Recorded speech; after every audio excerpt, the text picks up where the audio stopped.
Hello, Beak Squad. David Burns. Thanks for joining me on my live stream tonight. We're going to be talking everything bees tonight. So thanks so much for joining us. We love you guys. We think a lot of all of you. So good to have you with us for another Thursday Beak Squad. Wow. And I just noticed how darker it's getting at night. It's amazing how I used to be able to sit outside and do live streams at 7 o'clock Central Time, but too dark now. What's happening? So we have a great live stream for all of you tonight. We're so glad to see so many of you here from all across the U.S., all across the world. So thank you for joining us.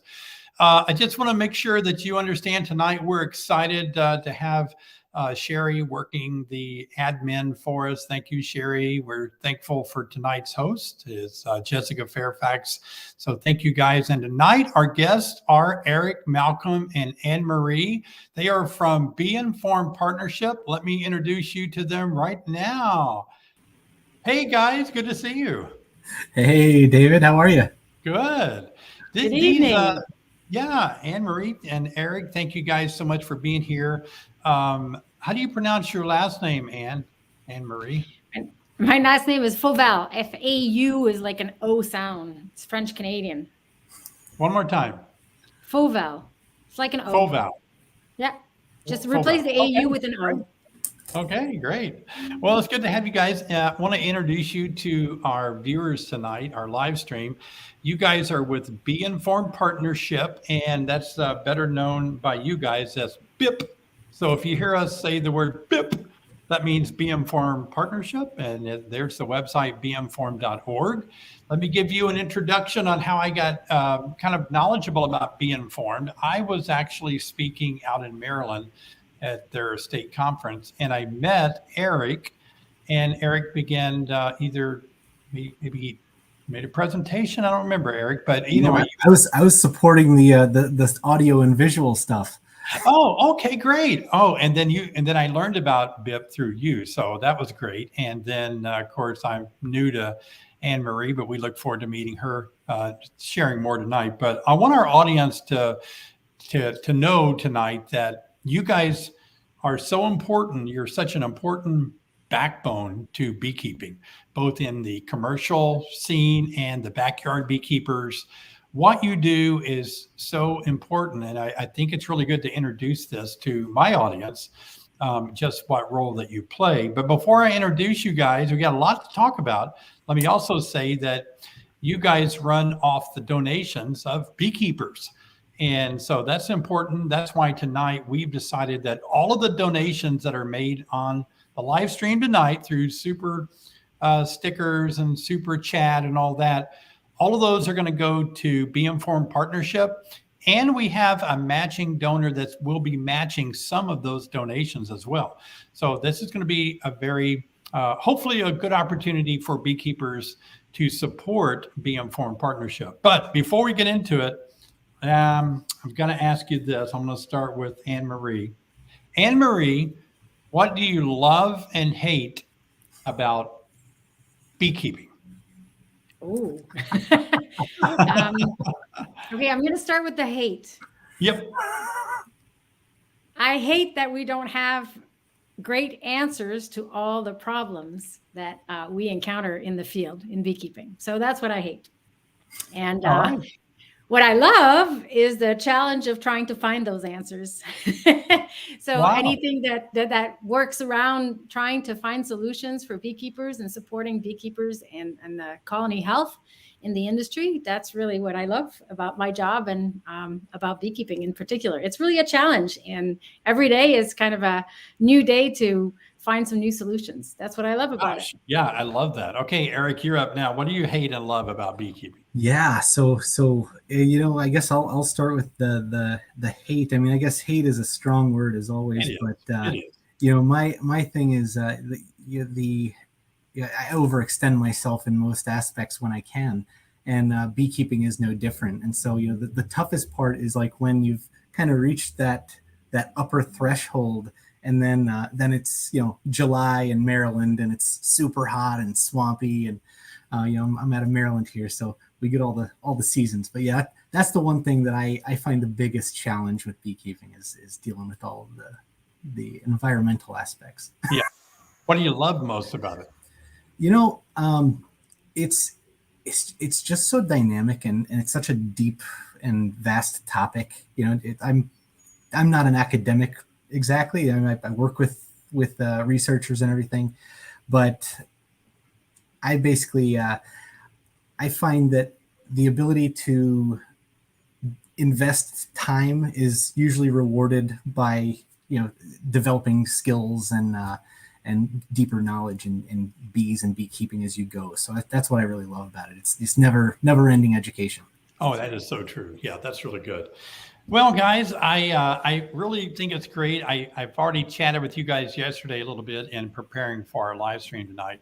And one of the things that really struck a chord with me is when you told me your personal story of sort of how you got not only started in beekeeping, but, you know, how you got started in BIP and all.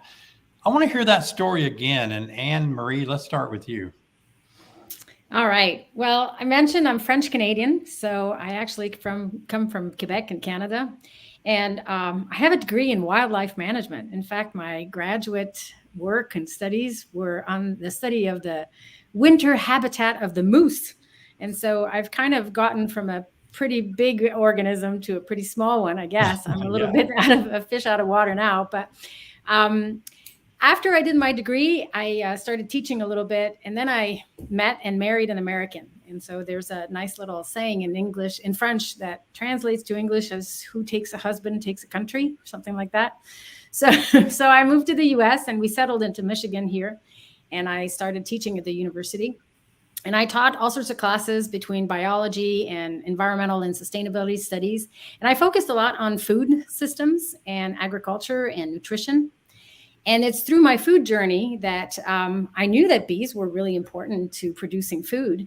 And then my neighbors down the street here got a couple colonies, 2 colonies. They learned how to go to do beekeeping, and they brought some colonies onto the field. So I asked if I could tag along one day.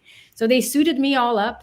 And then they opened that top cover, and it was love at first sight. I absolutely just fell in love. There was an entire world inside that box that I knew nothing about. And it was all organized, and everybody had a job. And so it was fascinating. And I started asking a lot of questions, and I haven't stopped. I still ask a lot of questions every chance I get. And so I learned as much as I could about them. I became a hobby beekeeper myself. And then I brought the bees to campus. And then I got student involved, and then I got a little grant, and I started doing a little bit of research, and we developed a tool. And at the time, we didn't have an entomology department. So I knew that BIP was doing a lot of citizen science programming. And so I thought that perhaps my tool could fit somewhere in there. So I reached out, I met Karen and Dennis, and I became a BIPster in the sense that I was a fan of BIP. And then a job opened at BIP. And so I ditched the academic world, and I just jumped on the BIP bandwagon, and I started working for BIP, and I coordinate the tech transfer team. So since then, I've been working with BIP and trying to find some new, sorry, that's the dog shaking its head. Trying to find some, some answers to all the questions and asking some more and more questions. And I've been having a blast since then. So that's great. My personal story. And also tell us about, let's see, what'd you call it? Transfer team? Yes, the tech transfer team program. Yeah, so BIP runs multiple programs, and I'm sure Eric will talk about some of them. But one of the program, which of course I'm biased and thinking it's the best because it's my program, the tech transfer team program, we work directly with commercial beekeepers all across the U.S. So it's composed of 6 field specialists that work full-time, and then we have a handful of part-time field specialists. They're honeybee health field specialists. So there are people who see a lot of colonies all throughout the year and have really kind of developed a good eye for, it's a perspective that nobody else has. And so a little bit like crop consultants do for crops, but there's no such thing for bees. And so that's what the field specialists will do, is that they will go and they visit the beekeepers. So it's a fee for service. And so they visit beekeepers, they will do assessment in the colonies, so inspections, they will do monitoring, sampling, diagnosing of pests and diseases, and then they report back to the beekeeper so that the beekeepers have data-driven management decisions that they can make. And then we do this in about 18 states in the US. We're based in 5 regions. We see about 70 beekeepers. And so we work directly with commercial beekeepers. So yeah. When I started beekeeping, I jumped into beekeeping, and then I developed a friendship with several commercial beekeepers as kind of maybe a 5-year bee. I hadn't only been keeping bees maybe 5 years. I don't know. So a lot of the things that I picked up early on when I started beekeeping, I learned from commercial beekeepers. I was helping them, working with commercial beekeepers in their yards, and I bought out a commercial beekeeper. And so, I became that beekeeper. But one of the things I think a lot of my viewers today are hobbyists, 1 or 2 hives. And sometimes, and I've made some videos about the gap that exists between a hobbyist and a commercial beekeeper. And I think a lot of times commercial beekeepers get a sort of, they're stereotyped, or they get a bad name that, they're just out there. They don't care about bees. They're just moving bees across the country, killing them, poisoning them, just trying to get a buck out of pollination. That's not true at all. And have you found that to be the fact with your tech teams working with commercial beekeepers? Oh, absolutely. And in fact, I do a presentation of all the lessons that I've learned from commercial beekeepers. And it is true that sometimes they get a bad rap. But since I've worked with them, I got into all of this because of the honeybee. I was fascinated and passionate about the honeybee. And I can tell you that in the 4 or 5 years I've been at BIP, I guess it's now 50% honeybees and 50% beekeepers. The beekeepers have incredible stories. They work incredibly hard. They are so resilient. I have never seen, there's no more, it's a nomadic still activity. They uproot their families, and half the year they have to live here. Another half the year they live somewhere else. These guys, they lose their colonies. They lose their livelihood every year. And yet they will just pull themselves by the bootstraps and just keep going and do it again. So to me, they're definitely an example of hard-working, resilient, and resiliency. And I really look up to them quite a bit. I think that we can learn a lot from them. In fact, in our survey, we show that the level of expertise, in the hobby group is about 2 to 5 years. When in fact, when you compare it to the level of expertise of the commercial beekeepers, they have a whopping 37 years of experience. That's pretty amazing. That's on average, so that's pretty amazing. And I think that there's a lot of lessons that we can learn from them. Wow. That's pretty cool statistics. I like that. Yeah. That pans out to the commercial beekeepers that I know as well.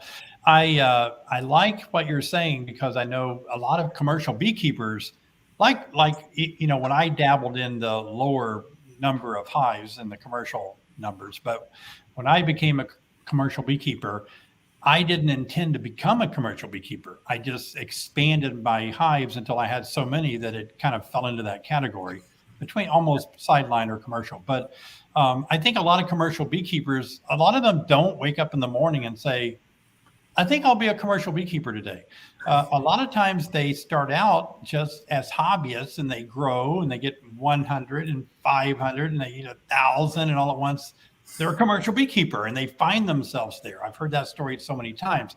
A few are born into a family, generations of beekeepers. And so they kind of walk into just being a commercial beekeeper because, dad was, grandpa was, great grandpa was. But so I say all that because I want my viewers tonight to understand that even though you may only have 1 or 2 hives, be on alert that you might one day find yourself to be a commercial beekeeper.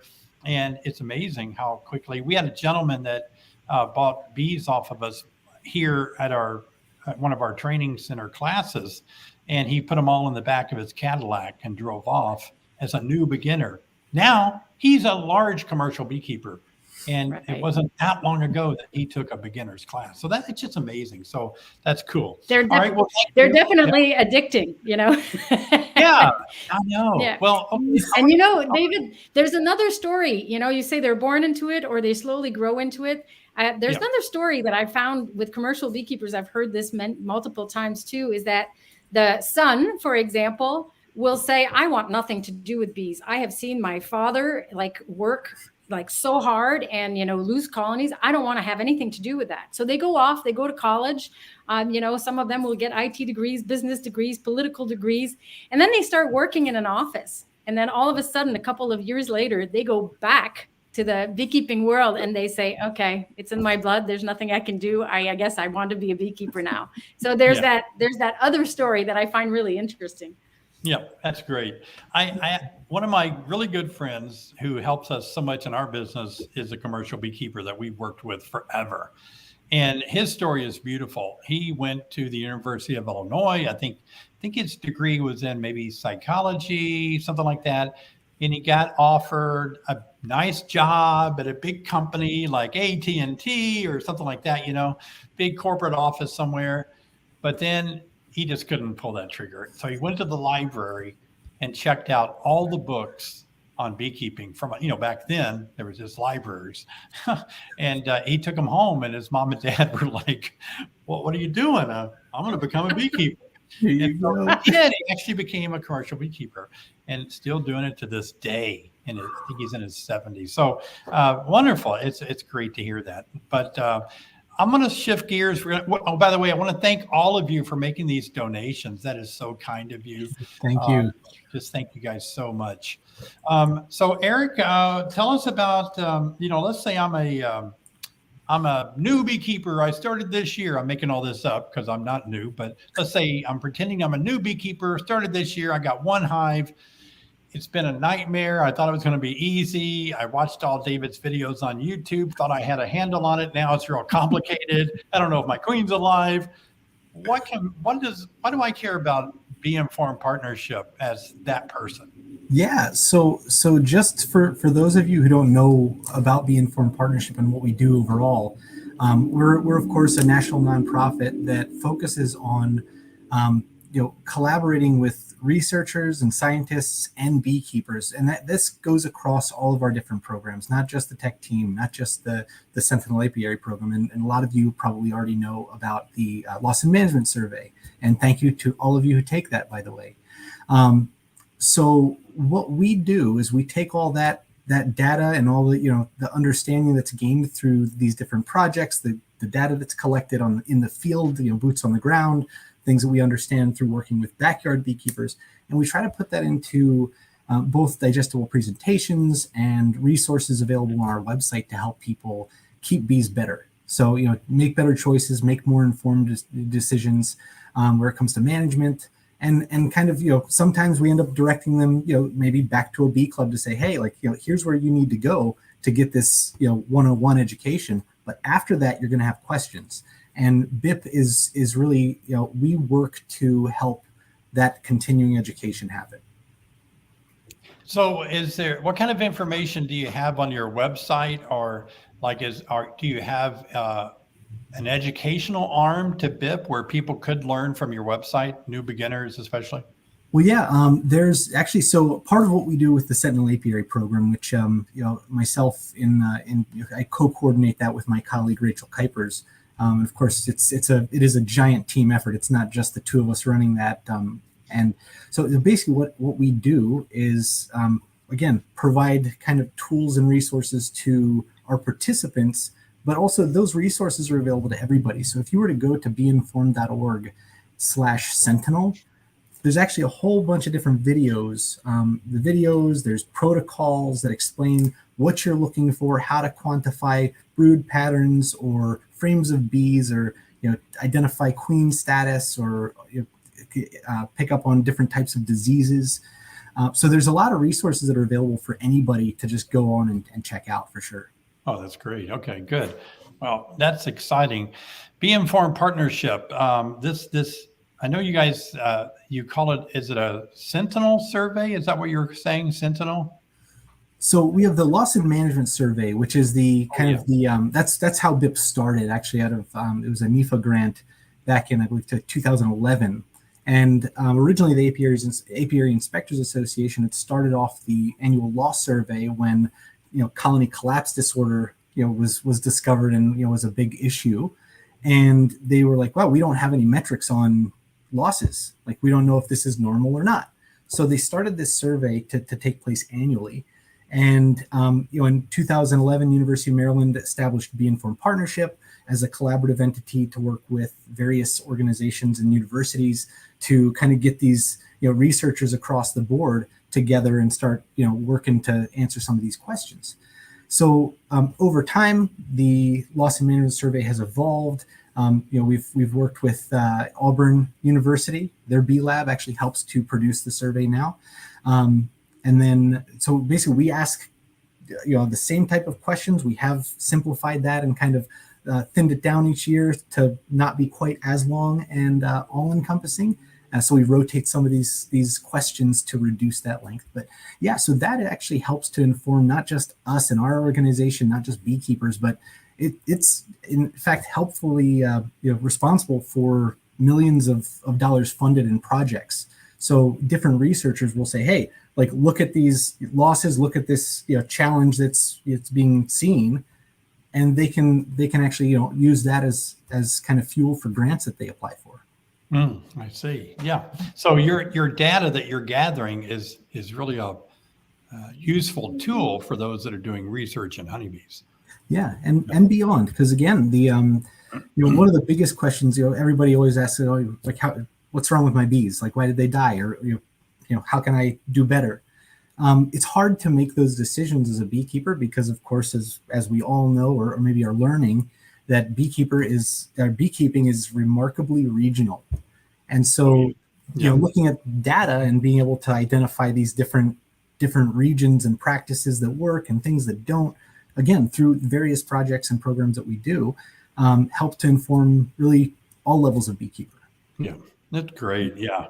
So, Anne-Marie, do you have hives that you play with now? Do you monitor? Are you a beekeeper? Yeah, so I am a hobby beekeeper. I just finished extracting a couple of weeks ago, so I finally have more honey for sale, and I'm buttoning up my colonies for the winter to come. So yes, I am a backyard beekeeper, and of course, I always make fun of things. I sometimes will find excuses to talk to my commercial beekeepers, and I always make them laugh with my little problem with my little one colony, right?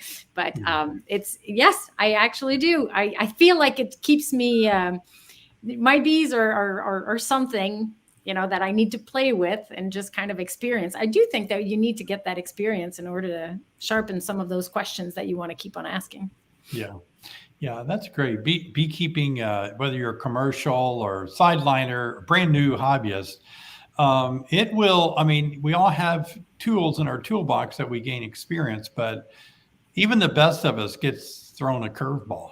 And it's like, what are my bees doing and why are they doing that? Oh my gosh, what do I need to do now to react to that? So yeah, that's fun. Keeps us on our toes. What about you, Eric? You got some bees you play with? Yeah, I sure do. They play with me at least. I started beekeeping. It was around 2017, just before I started working with University of Maryland and BIP. And just like anybody, started with 2 colonies because that's what they said to do in the 101 course. I was like, that's a good idea. It makes perfect sense. I was actually a stay-at-home dad at the time because I had just left a sales and marketing job with a local winery that I worked with a good friend of mine there. And end up getting into keeping bees. I'm like, wow, this is going to be an expensive hobby. So, again, I've got a very diverse, really weird background of a various variety of just different types of careers. Sales and marketing has been kind of the core of it. So I was like, well, this is a legitimate business model. Like, people want bees, they want to take care of bees, but don't always know how to.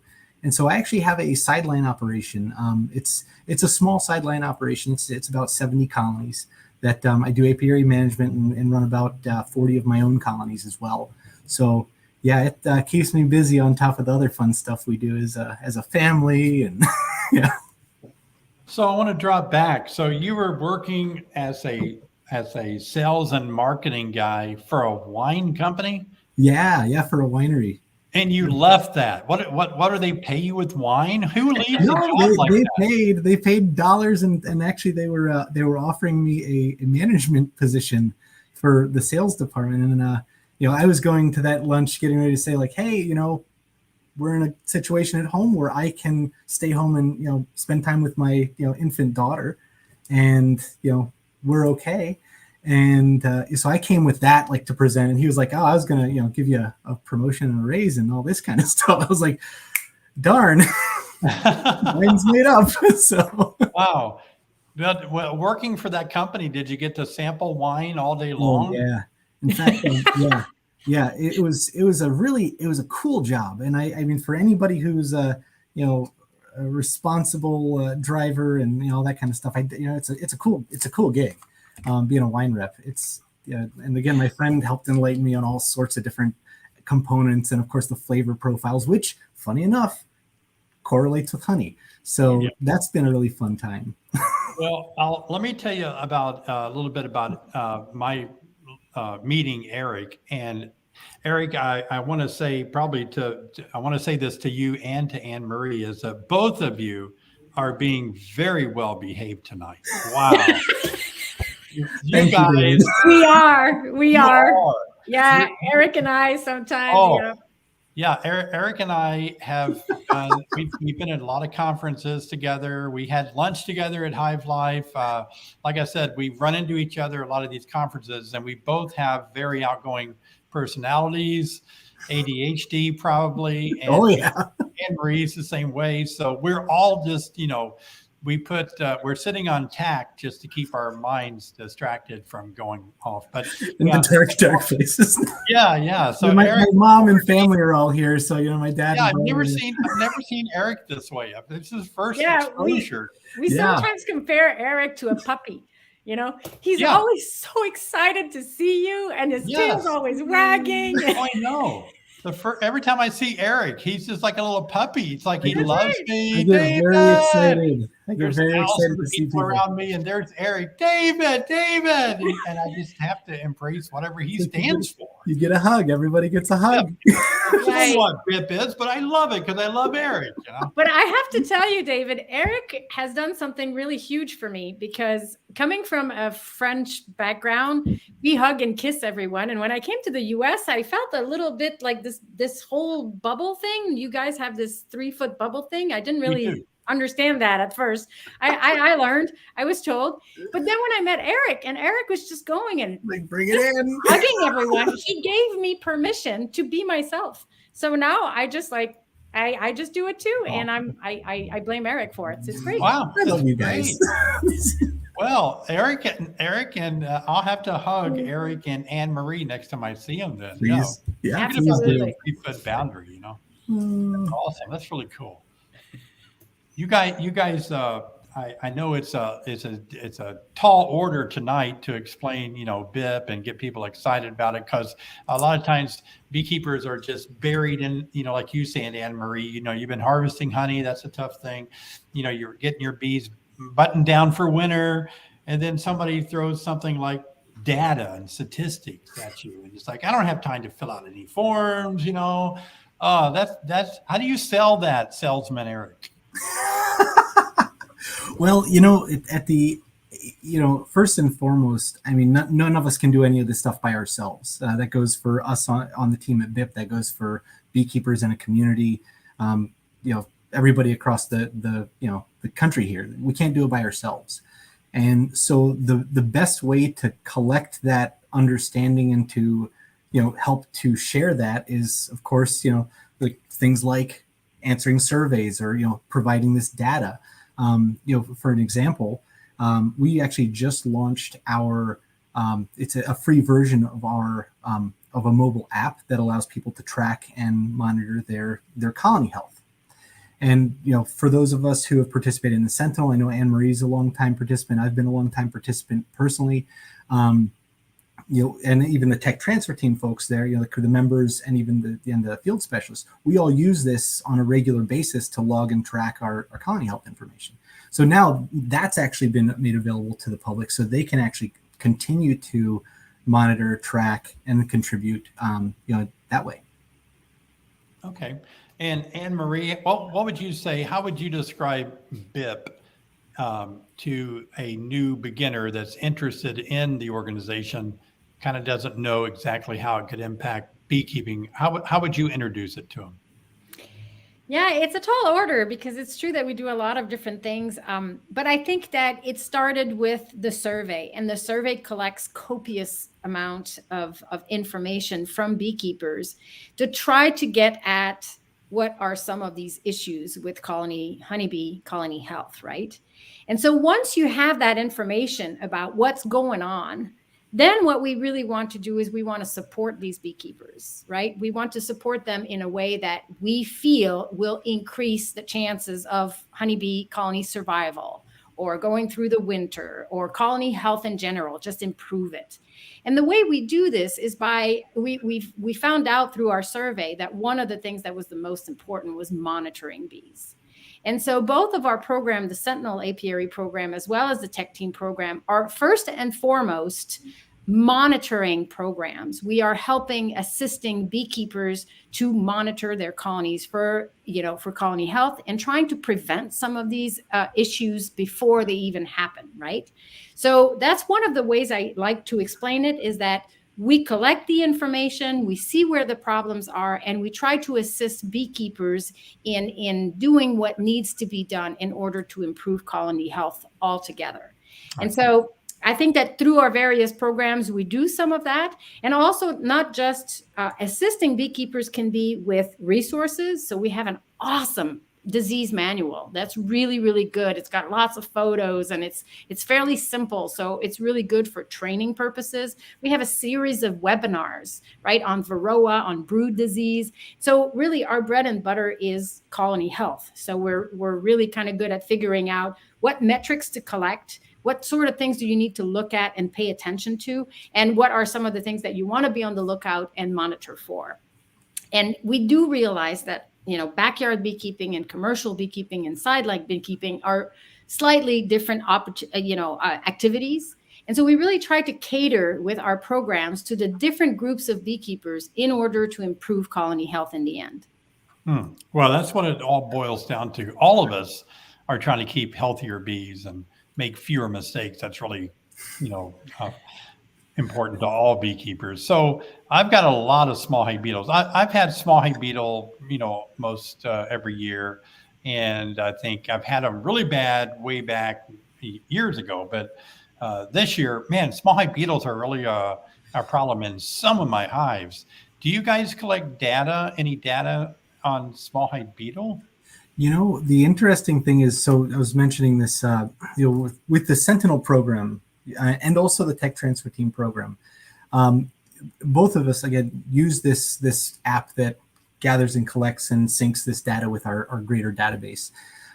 So we do actually have, if somebody observes something, they can quantify that level. They can say, well, if I've got a mild problem or a moderate or severe, or I just saw one. They can indicate that, and of course that data is collected as part of our database. So, but the interesting thing is, working with especially with Sentinel. I mean, these are a lot of backyard beekeepers across the country, and of course keeping my own bees. You kind of get an idea of what seems normal and what doesn't, for what that's worth. But yeah, I do think that this has actually been a little bit of a bumper year for some small hive beetle, at least for what I've seen and observed. Yeah, I was in a meeting last night with a lot of several beekeepers from the Northeast, and they were telling me how prolific beetles are, in New Jersey, places that haven't really had a lot of small hive beetles in the past, but this year bumper crops way in the Northeast, and it's miserable. Yeah. One really fun thing to do, and it's not fun, it's more of a preventative measure, but so I had a colony that was weak and it didn't make it through the first part of our later summer. And of course I come check on it, and of course they had just finished cleaning out the hive, and I was like, uh-oh. So I dig in front of the hive.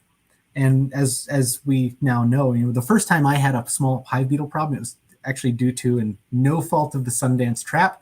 It was my lack of ability to read directions, which I thought I was good at. But I had this Sundance trap on my hive, and I guess I just said, 24 days, I'll check it in a month. It was 24 hours.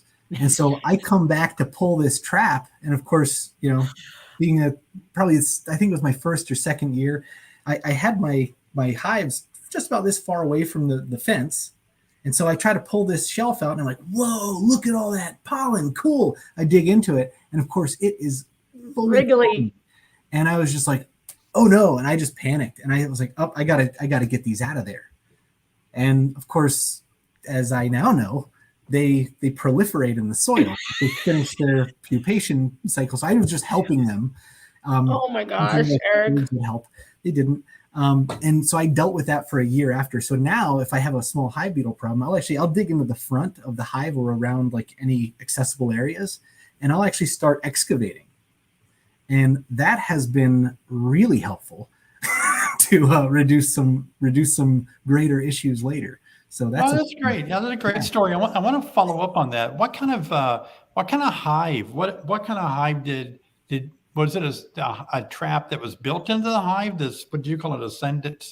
Yeah, you didn't say there was a pollen trap. Yes, Sundance pollen trap, right? Yeah. So it replaces the bottom board. So you take the hive, the body, and put it over top of that, and then it's just got a sliding entrance that up is engaged and down the bees just if it's down, they can go right into their hive. So you put it up, and they have to go through these these funnels that knock the pollen off of their cubicula, and then when I opened that hive, I do distinctly remember this. They had plenty of pollen in there, so they were getting around it somehow. But there was definitely an abundance in that pollen trap. So the trap worked. Okay, so let me make a confession. Okay, same thing happened to me this year. Here's what happened.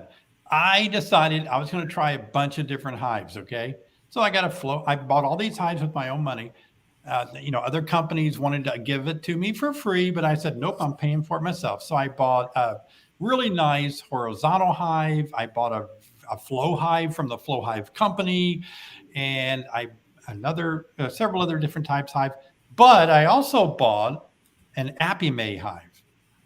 Now I'm kind of guy I'm always busy. I've got, a lot of work. I'm always just making videos. I'm always working my bees, filming. I'm in a hurry, and I don't read instructions.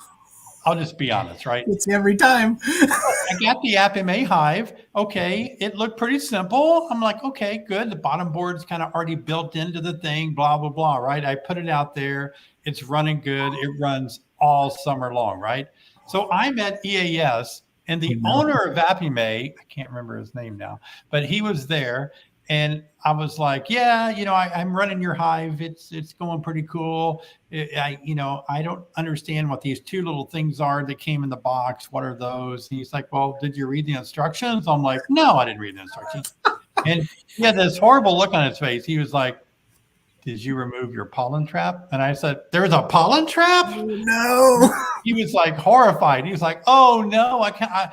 How can your colony be alive if you left the pollen trap on all this time? It's like, well, where's the pollen trap at? It's built in underneath the bottom board. And I was like, oh, I didn't know that. Oh man. So when I got home, I went out there, exact same thing you just described. It was so full, I couldn't pull it out, right? I'm just rolling the amount of pollen, small hive beetle larvae, wax moth, webbing. It was just like the grossest thing you'd ever seen in your life, right? So it doesn't smell good. I'm hoping that he will, at least for people like me that will not read the book or instructions, would put a big sticker somewhere that says, remove the pollen trap before operating. Yeah. Korhan, that's his name. Korhan. Yeah.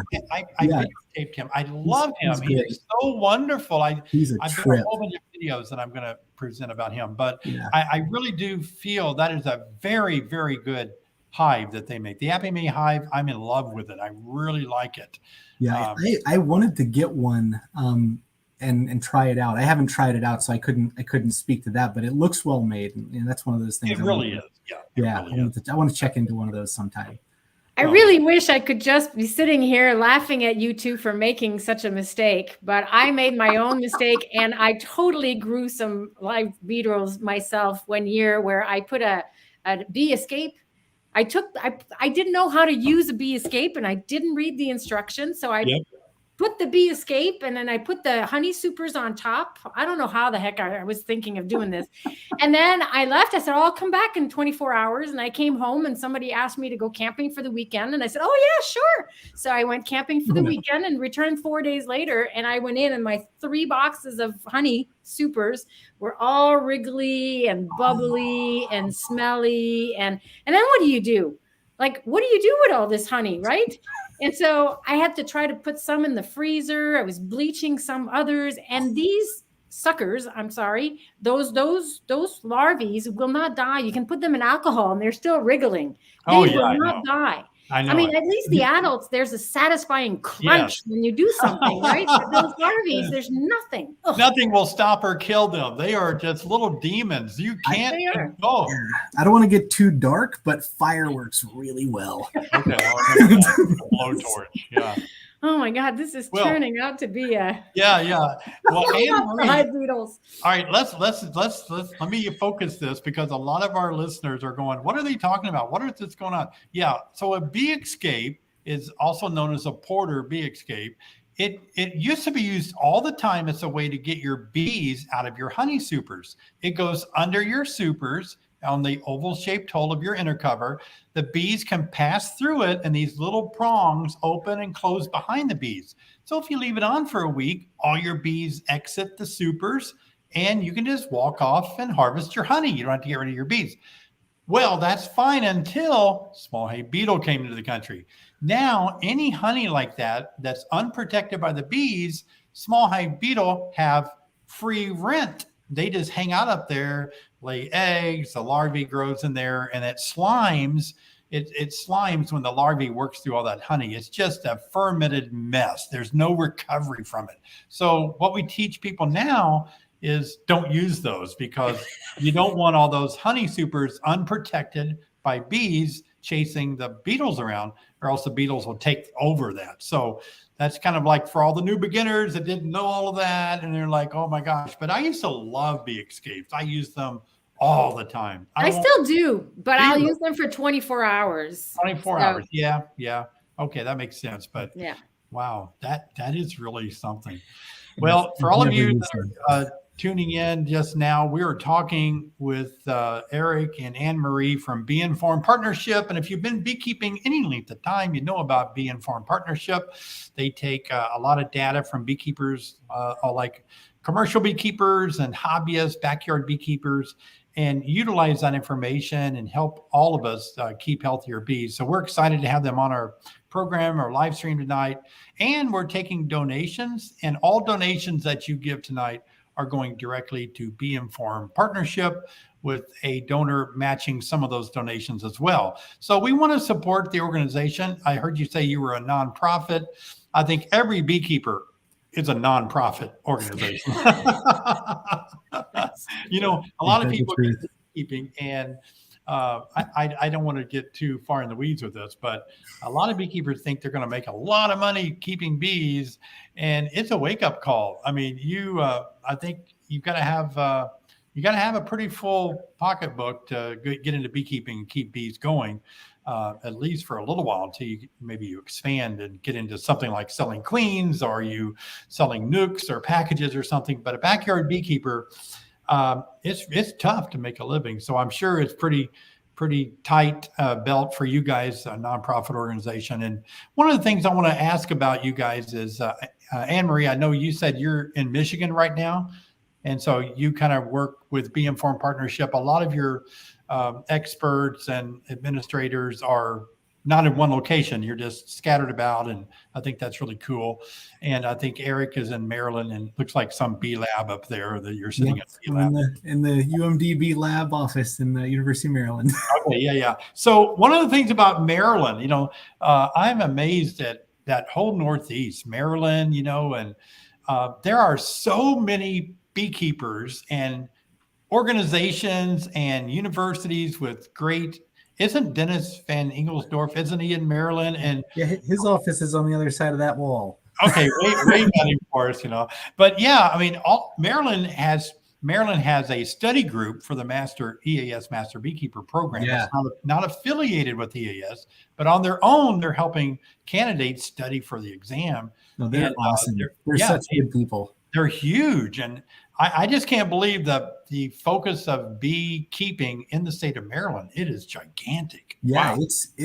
we've got so I was the vice president and president of one of the Montgomery County Beekeepers Association here in Maryland. And we had, I think it was upwards of about 650 members in our county club. Wow. And I mean, that's not even all the beekeepers, of course, in Maryland.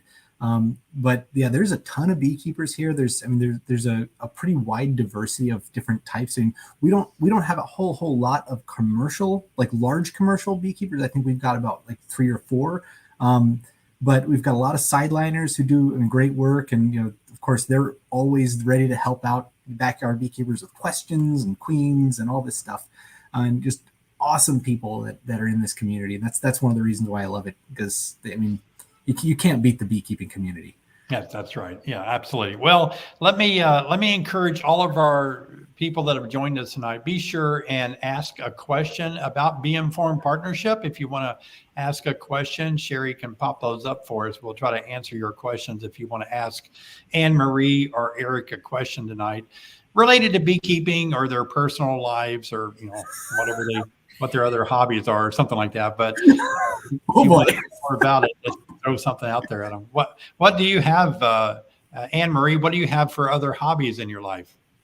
Oh, well, it's really interesting because I think that some people are into gardening and then they get into bees because of their gardens. And I did the other way around. I got into bees and then the bees brought me to the flowers because, of course, I wanted to feed them, right? So yeah. I now have 117 species of pollinator plants on my little suburban lot. And I cultivate all of these pollinator plants. And so that's my biggest hobby. It takes almost more time than my bees, I think, at this point. But with these field trips that I do, I spend 2 weeks in North Dakota here. I spent 2 weeks in New Mexico and then another week in Texas. And so I'm gone a lot and I come back and my gardens are a mess. And then I work and I de-weed and I pick and I do everything and I clean it all up and then I go for another trip. So and they act like they don't know you when you come home. And not sure it's the best hobby for me, but hey, that's what I really love to do. So. That's good because, I think when you get into beekeeping, before you become a beekeeper, your yard looks beautiful. It's freshly mowed, it's just beautiful yard. And after you become a beekeeper, it's all grown up. There's clover, you just can't mow your yard anymore because you're like, oh, that Dutch clover the bees are all over it. You're riding your mower. And only once you see a bee up there on a clover, you can't drive over that bee. You have to turn. Right. I did exactly that today. I mowed my yard. I don't have a lot of grass left because every year I take more grass out to plant something. But in my grass, I do have a lot of clover. And so I was weaving around. So you can actually see in the backyard right now, there's like 3 clumps. Yeah. That are super high. And that's just clover. So, yep, absolutely. Yeah. Oh, yeah. We do the same thing here. Big clumps here and there. Okay, we got a question from Valerie. Hey, Valerie. Do you know Valerie? I know Valerie. Oh, wow. Well, yeah. She says, Eric, do you take care of the colonies for UMD? I help out from time to time with the UMD colonies. Primarily, Karen and Dennis are actually doing that right now, which is awesome. They're hilarious. Like when they're working together, they are a trip. They're just something to observe. If you ever get a chance to watch them, it's worth whatever they're charging.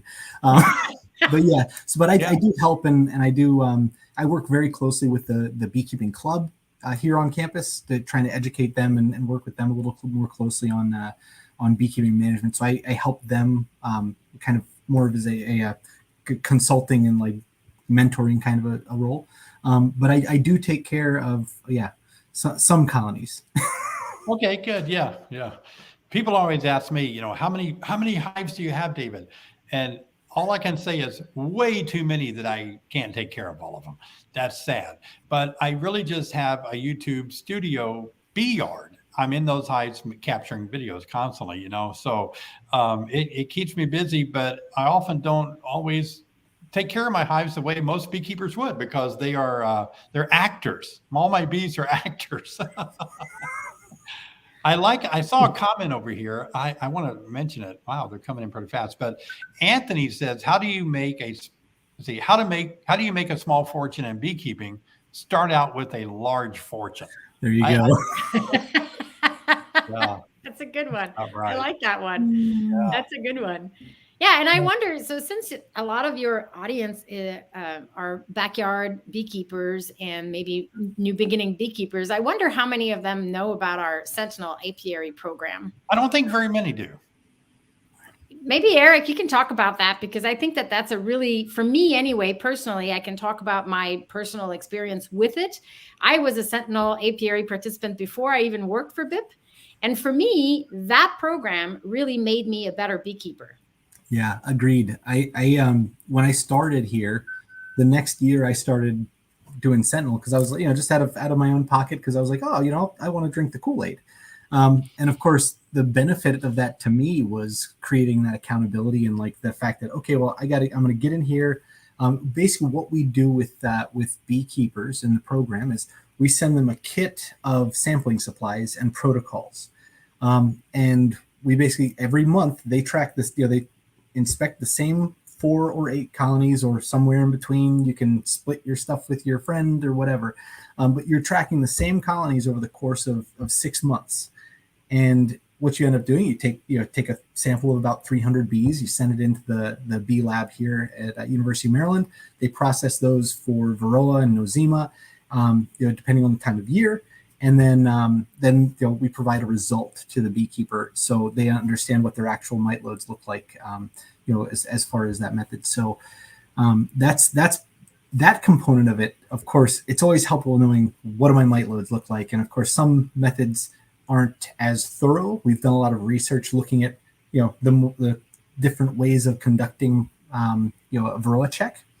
And, this basically a couple of years ago, we spent it was a grant funded project that looked at the difference of, a sugar roll, looked at the difference of a field wash by our tech transfer team field specialists.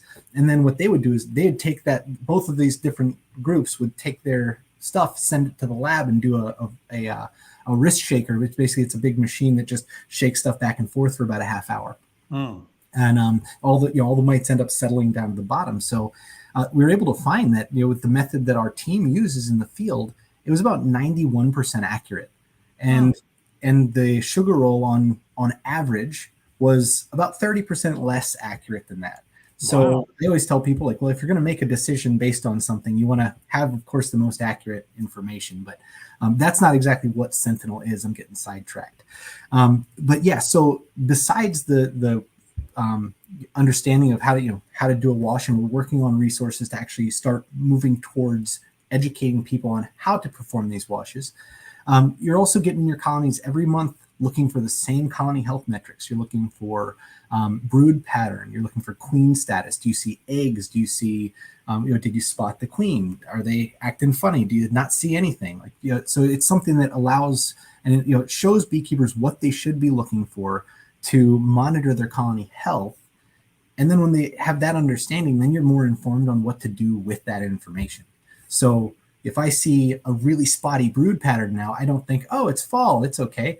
I think, I've got a problem. Either my queen health is an issue. I may have viruses in here. I might have high mite loads, different patterns. And one of our field specialists taught me this years ago, like when you see either like a straight line or a chevron of either bald brood or empty cells, that's an indicator that you probably had some wax moth in there. So there's all these things that you learn that are, at first when you start beekeeping, you're looking at frames saying, okay, that looks good. There's bees. Yeah. And then, you take it to the next level and understand, okay, well, here's what I'm actually looking at, and then how to make a management decision based off that. Yeah, that's amazing.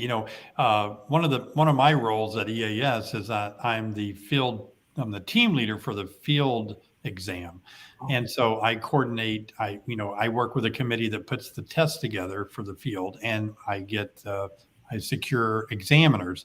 But I'm amazed. I've done that. I've actually worked in the field as an examiner since 2011, I think. But I'm amazed that you can be there with someone that is a master beekeeper level. And like you said, Eric, they're holding a frame up, they're looking at it. And a lot of times they're really good. They see things, they see everything they're supposed to see. They identify what they're looking at. But then other times people will be staring at the very things that you're mentioning, right?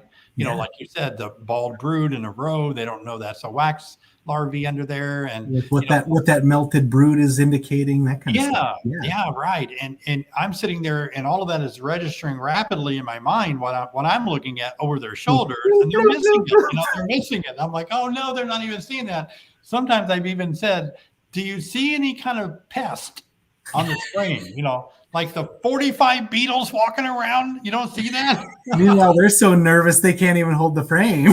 Yeah, I know. And it's like, we want to kill those. I can't say anything. It's like, you don't see those beetles, you know. I am awful at test taking. So like, full disclosure, that kind of stuff gives me just crippling anxiety. So like, I totally am, I hear you. You might know it, but man, it's not going to come out.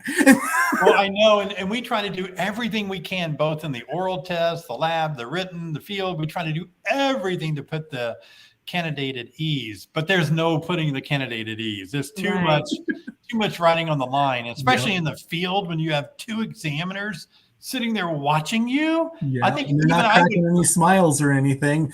I know. I was nervous when I I'd be a terrible examiner.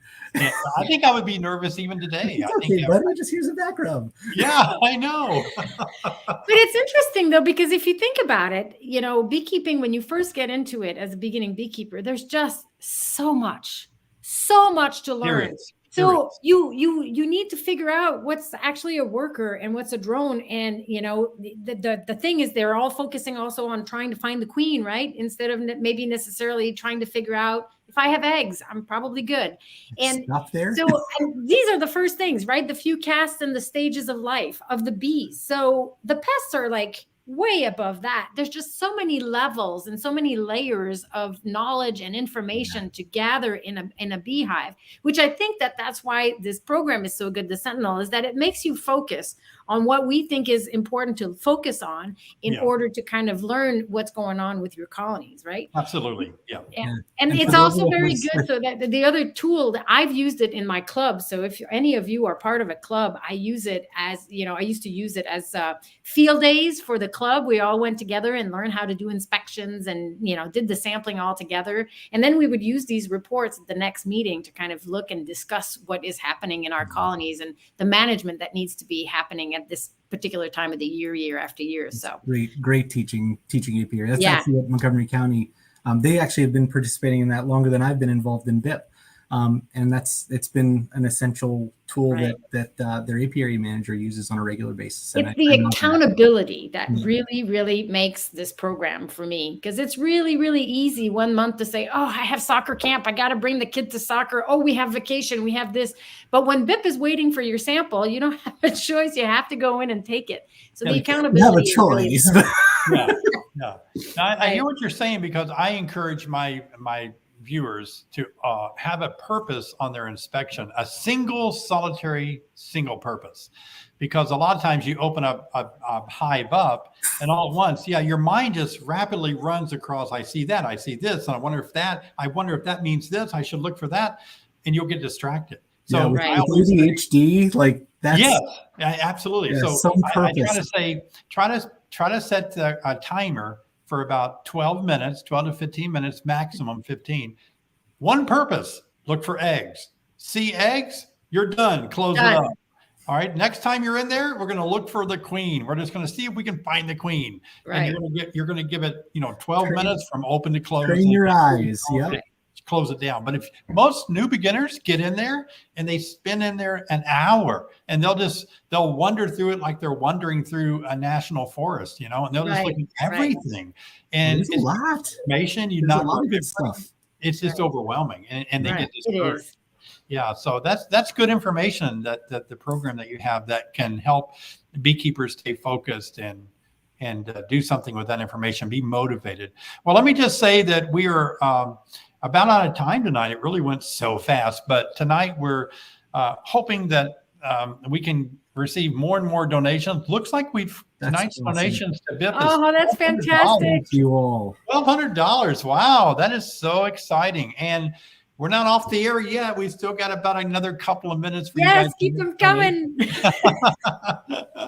No, Thank hugely you so appreciate much for that. the opportunity, David. This was really, really fantastic. You know, Yeah, as that's a good. nonprofit, it's hard to make to make it. Absolutely. And our work is really expensive. You know, we got to travel, and so I know. it's really, really, really helpful. Any little bit helps. So thank you so much. And also, Absolutely. thank you for providing us the opportunity to speak with your Beak Squad, because that's one of the the biggest challenges that we face is reaching the audience of people who can really benefit, who don't already know us. So thank you again for that as well. Absolutely. Yeah, that's great. And we need those donations to come in. We can, we just need Eric to be able to still have a little bit of wine, even though he doesn't work for a wine company anymore. And, Anne Marie, she's got all that yard work to do. We probably need to buy her a new mower or something to keep all those weeds down when she's away helping us all. So any donations that you can give will be really much appreciated tonight. Thank you all. Beak Squad is really a wonderful group of people. They're committed to support a cause, and I love that. We've had several opportunities to come alongside other organizations or people and such. And I like that. I think, beekeepers we should be like bees. Bees work together to accomplish a common task and goal. And beekeepers love to do that. I think that's great. So I want to reach out to all the Beak Squad members and say, thank you guys. That was really great. You made it tonight. So I appreciate that. That's great. Well, any final words, Anne Marie or Eric, you guys want to give us tonight before we close off? A lot of things just went through my head, but no, I think just, in the big picture, if anybody has questions or has, wants to reach out to us, if you go to beinformed.org and click contact us, most of those contacts come right to me. So if you have questions, feel welcome to reach out. And, if I don't know the answer, we'll put you in touch with folks who do. And that's part of what we do. That's our mission is to help beekeepers. So thank you. And David, thank you again for having us, and thank everybody out there for coming and hanging in here. And just keep being passionate about bees. That's just, to me, that's that's what links us all together. Right. Yep. And I think that's what makes the work awesome. So thank you. Good. And I guess I'll see you guys probably at an upcoming conference. I'm sure, Eric, you're going to be, what is it called? The North America Honeybee Expo? Yep, I'm planning on being there in Cayman Reynolds Conference in January the 4th. So you and I will be there. Anne Marie, you going to be there too or not? I'm going to be at ABF. That's right. Yeah. Right. Okay. I have a presentation. I have a talk on nosema at ABF. So if anybody comes to ABF and wants to stop by the BIP booth and or come to my talk, great organization there too. They do a lot of good stuff. They do a great work as well. Yeah, that's good. Okay, well, I'll be sure and hang out with Eric. We'll have to lunch or supper together. Yeah. That'd be awesome. I'd love and then Eric can zoom me in. That's right. Oh yeah. What we do is we take selfies, so we fuel the FOMO, the fear of missing out. Yes. That's what we end up doing. We do that to one another all the time, Eric and I. That's crazy, yeah. And Anne Marie, I'm curious. Are you talking about which type of nosema are you talking about? Both types, or? No, I'm talking about mostly Nosema ceranae, which is, the one that we now find most commonly in our hives. Nosema apis, not so much anymore. We don't even test for it anymore because we didn't see it for years. And so, so we did a fairly big trial this year on nosema and treating for nosema to see if it has an impact on honey production and survival. Oh, yeah. And so to see if it's actually economically, feasible, not feasible, but beneficial to treat your bees for nosema or not. Okay, that's good. So I'll have those results at ABF. I want to hear about that. Yeah. That's good. All right, we're going to sign off. So let me just say thank you guys so much. It's so good to see so many of you in the comments. And so many of you were so kind to make donations. And both Anne Marie and Eric have quite a fan club. And was that your wife, Eric? Linda, was that your wife? That's my mom. That's your mom. My wife and daughter, Eden, who she's 7. She stayed up late to watch us too. So they're out there. Well, I think you guys are great people from BIP to represent BIP. I love and appreciate both of you so much, and look forward to being with you again. So, yeah, all of you that are watching tonight, if Bee Informed Partnership is new for you tonight, be sure and check out their website. I think it's beeinformed.org. Yep. And so check out that website. Get more familiar with BIP. It's a growing, very useful organization helping beekeepers out, local beekeepers, small time beekeepers, commercial beekeepers. And it is important to get behind this organization. So whether you support them tonight or support them in the future. Also for Beak Squad members, don't forget, we got a lot of Beak Squad merchandise. And so I want to see you guys whenever I'm at a conference or something. I want to see you wearing one of the Beak Squad shirts or hats, or drinking one of the coffee cups. So I'll be able to identify you. That'd be cool. All right, guys, thanks a lot for watching tonight. And thank you, Sherry, for working behind the scenes. Thank you, Jessica, for being our host and helping things go well over in the comment section. So we appreciate everybody working so hard tonight on the live stream. We've got some fantastic live streams coming up, and some cool things this weekend that I'll be a part of as well. So guys, I'll say good night for now and look forward to seeing you again. Good night. Thanks again. Yeah. Thank you so much. Thanks Bye. for having us. Thank you. Bye.